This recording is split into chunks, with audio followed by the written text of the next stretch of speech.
آل سلجوق کون تھے اور ان کا مورث اعلیٰ کون تھا؟ یہ ترکی میں کہاں قیام پذیر تھا؟ اس خاندان کی وجہ شہرت کیا تھی؟ اور سلجوق نے اپنی وفات پر کتنے بیٹوں کو میراث میں چھوڑا؟ السلام علیکم، میں تبسم جلالی اور آپ دیکھ رہے ہیں میرا یوٹیوب چینل تاریخ ناک۔ آج کے تاریخ ناک میں آپ کو آل سلجوق کے بارے میں بتایا جائے گا، لیکن تفصیل پر جانے سے پہلے اگر آپ نے ابھی تک میرے یوٹیوب چینل تاریخ ناک کو سبسکرائب نہیں کیا تو سب سے پہلے چینل کو سبسکرائب کریں اور اس کے بعد اس کے بیل آئیکن کو اگلی ویڈیوز کی نوٹیفیکیشن آن کرنے کے لیے لازمی پریس کیجیے گا۔ اب آئیے چلتے ہیں آل سلجوق کے بارے میں، سنتے ہیں کہ آل سلجوق تھے کون۔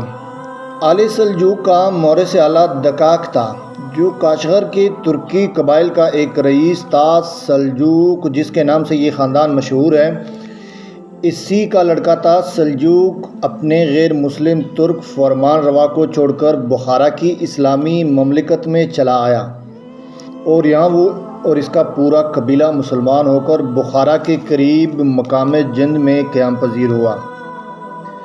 اس کے بعد اس نے غیر مسلم ترکوں پر فتوحات حاصل کر کے اپنی قوت بہت بڑھا لی تھی۔ سلجوق نے اپنی وفات کے وقت 3 لڑکے چھوڑے تھے، ارسلان، میکائل اور موسیٰ۔ دولت سلجوقیہ کے وارث میکائل کے 3 لڑکے ہوئے، پیغو، تغرل بیگ اور جغرو بیگ، لیکن سلطنت کی فرمانروائی تغرل بیگ کو ملی، جس نے اپنے زور قوت کا سکہ گرد و پیش کے ملکوں پر بٹھا دیا تھا۔ محمود غزنوی نے سلجوقیوں کو اپنی بڑھتی ہوئی قوت سے خائف ہو کر ان سے جنگ شروع کر دی تھی، لیکن چند عارضی فتوحات کے بعد اس کو اور اس کے لڑکے مسعود کو شکستیں اٹھانی پڑی اور آل سلجوق تمام خراسان پر قابض ہو گئے۔ اس کے بعد انہوں نے جرجان، تبرستان اور خوارزم پر بھی قبضہ کر لیا اور پھر تغرل بیگ نے اصغان، تبریز اور حلوان کو بھی اپنی سلطنت میں شامل کر لیا۔ یہ وہ زمانہ تھا جب بغداد میں ترکوں اور آل بویہ کی باہمی مخاصمت نے سخت بدامنی پھیلا رکھی تھی۔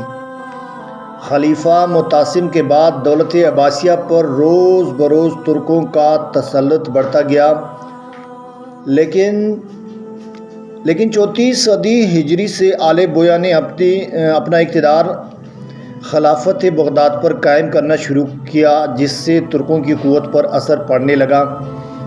ان حریفوں کی کشمکش نے تمام سلطنت میں ہنگامہ برپا کر دیا اور بغداد کی حالت خصوصیت کے ساتھ بد سے بدتر ہونے لگی۔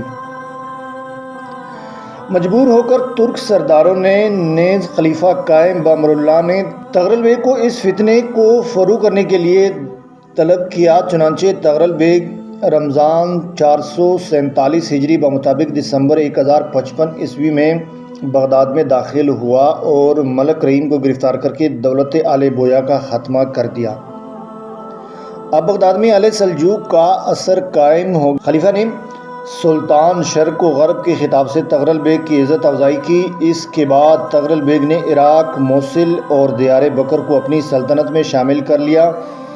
پھر الپ ارسلان کے دور حکومت میں ایشیائے کوچک اور شام بھی فتح ہو گیا اور ملک شاہ نے 485 ہجری بمطابق 1092 میں عدن اور یمن پر بھی قبضہ کر لیا۔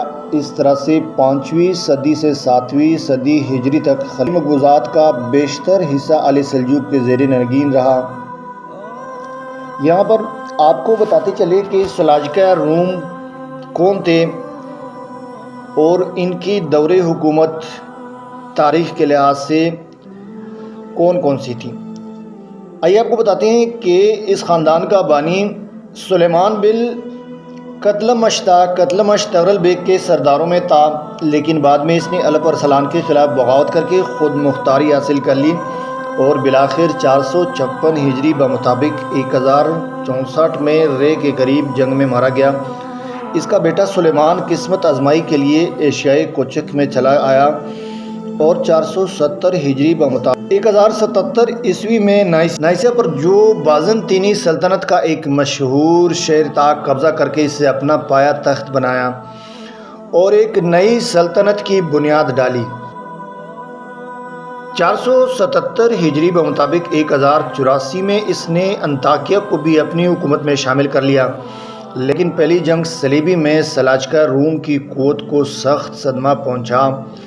490 ہجری بمطابق 1057 میں نائسیا ان کے ہاتھوں سے ہمیشہ کے لیے نکل گیا، اور اس کے ساتھ ایشیائے کوچک کے مغربی حصے بھی ان کی حکومت کا خاتمہ ہو گیا اور علاقے پر بازنطینیوں کا قبضہ ہو گیا۔ اب صرف ایشیائے کوچک کا اندرونی حصہ اس کے پاس رہ گیا تھا، لیکن وہاں بھی دانش مندیوں سے مقابلہ تھا۔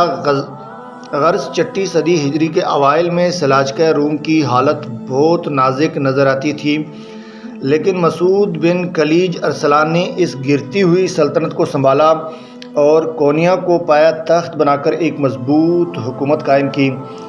اس کے جانشین کلیج ارسلان ثانی نے اپنی فتوحات سے سلطنت میں اضافہ کیا اور دانش مندیوں کو مغلوب کر کے انہیں اپنا محکوم بنایا۔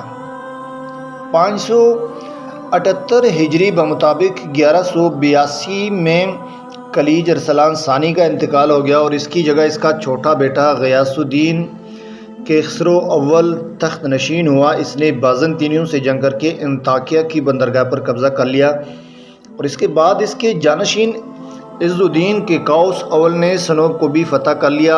عز الدین کیکاؤس اور اس کے بعد علاء الدین کیقباد کا دور حکومت شان و شوکت کے لحاظ سے سلاجقہ روم کی تاریخ میں اپنا نظیر نہیں رکھتا، لیکن غیاث الدین کیخسرو ثانی کے عہد خلافت جو کہ 636 تا 644 ہجری بمطابق 1238 تا 1246 سے سلطنت کا زوال شروع ہوا، جو پھر نہ رکا۔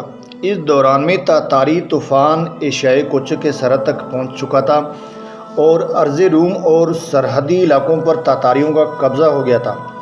آخر کار 641 ہجری بمطابق 1243 میں کوزواخ کی جنگ نے دولت سلجوکیہ کی قسمت کا فیصلہ کر دیا اور آل سلجوق کی آزادی ہمیشہ کے لیے ختم ہو گئی۔ صلح کے بعد تاتاری چلے گئے، لیکن 643 ہجری بمطابق 1245 میں کیخسرو ثانی کی وفات پر جب اس کے تینوں لڑکوں کی مشترکہ حکومت کی وجہ سے سلطنت میں بدنظمی پیدا ہوئی تو تاتاریوں نے پھر حملے شروع کر دیے۔ اس درمیان میں ایک لڑکا مر گیا اور تخت کے دعوے دار بقیہ 2 لڑکے عز الدین اور رکن الدین رہ گئے۔ ہلاکو خان نے سلطنت کو ان دونوں کے درمیان تقسیم کر دیا۔ مغربی صوبے عز الدین کیکاؤس ثانی اور مشرقی علاقے رکن الدین کلیج ارسلان رابع کو دیے، لیکن حکومت دراصل تاتاریوں کی ہی تھی اور سلاطین سلجوق کا عزل و نصب انہی کے ہاتھوں میں تھا۔ تاتاریوں کے تشدد سے عاجز آ کر امرائے سلطنت نے اہل مصر سے مدد کی درخواست کی اور مصریوں نے ایشیائے کوچک میں تاتاریوں شکست دے کر بھگا دیا، لیکن ان کی واپسی کے بعد تاتاریوں نے پوری طرح انتقام لیا اور دولت سلجوکیہ کے رئیس اقتدار کو بھی خاک میں ملا دیا۔ سلطنت کی کمزوری سے فائدہ اٹھا کر متعدد امراء نے مختلف صوبوں میں خود مختار حکومتیں قائم کر لی۔ ان میں بنو کرمان اور بنو اشرف اپنی قوت و اثر کے اعتبار سے زیادہ ممتاز تھے۔